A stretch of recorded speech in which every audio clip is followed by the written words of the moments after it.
Hey guys, what's going on? I'm back with another video, and honestly, it's not really the type of video that I wanted to make. It's a little discouraging, but I think at this point, what we're trying to do and the direction that I want us to head, I really think that this is the best thing for myself, my dad, and the channel. Let's just dive right in.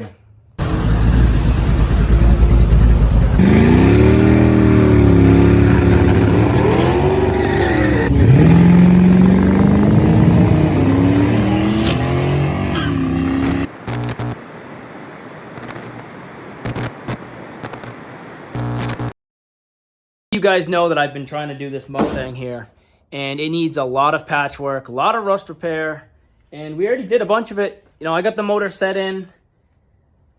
The transmission's already sent off. I bought an 8.8 for it. I went and I got a lot of stuff for this car. I haven't really made a video because I've been kind of discouraged with this whole process. But I did some of the metal work. I just had to replace a whole section right over there of the rear frame rail. This car is rotted out pretty bad. It's kind of got a lot of this everywhere. So I've just been making small little blowout patches. This back portion from there over, I had to make the whole new frame rail. I put quite a bit of time into this car. Here's everything down below. I mean, don't get me wrong, like the patch came out okay, but it's nothing crazy. So I was chugging along and I wanted to get all this done so I could get the rear end in and everything. Every time that you guys comment on any of the videos, I take everything pretty seriously and I take it all into consideration. Like, I asked questions about these cars and you guys answered quite a few of them. You guys said from the beginning, with what you're planning on doing, you need to have subframe connectors, you need to reinforce the torque boxes, and also reinforce the upper control arm mounts as well. And I was planning on doing all of that. Like, I want to do this right and I want it to be safe because, you know, we're putting a 6-liter in the car. It's going to be a Power Glide with a trans brake. Naturally, the thing should move a little bit. Then we're going to toss the turbo. So yeah, it's nothing crazy, but it's just naturally going to do something. Something better than a stock 302. The car's going to be putting down a little bit of power. I was going to buy the Team Z kit for up front. That's another $600. The back, I mean, if I wanted the upper control arm mounts from Team Z, those were, I think, $500 or $600 for that. The lower torque box reinforcement, that was another $300 or $400. So you're talking another $1,500 into this car. I was going to be moving on to my next patch, and then this is what I found. Just from me banging on the car, that's all the rust that fell out of it.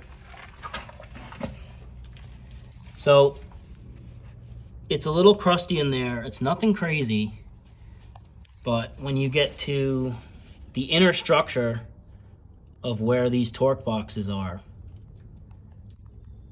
it's just gone. All the structural rigidity of the car is pretty much compromised. It's like this on both sides. You know, it's kind of my fault because I should have looked better and I should have taken it a little more serious. I knew there was a little bit, but I thought it was just the edge of the rocker. So it's my fault, realistically. In order to repair all this, I have to cut the quarter off and all that and get in there. And, I mean, the car, like I said, is really not that nice. I just got off the phone with my dad not too long ago. And I kind of said, Dad, I don't think this is the safest route to go. God forbid, he's launching this thing at the track. It rips that torque box apart. The car hooks to the right, either takes someone else out, hits the wall, he gets hurt. Who knows? Nobody knows what could happen. I made the call. This is 100% on me. Safety-wise, I don't think this is the car that's going to get us to the point that we want to be, the stuff that we want to do. I don't think this car is it. I put a lot of hours in this, and I was trying to do it as a low-buck car, but sometimes cheaping out really isn't the safest way or the most efficient way. So, sorry guys, I know a lot of you followed because you liked this build. I don't mean to let anybody down, but I just think safety is the #1 thing. In the direction that I want the channel to go, this car is not going to be it. So we're going to shut the door on this car, and I actually already have another plan. So let's take a look at that. Now, I've bought my fair share of shit boxes over the years. This car that I actually bought that was nice, I still have, and I think it's going to put us in the direction that we want to go.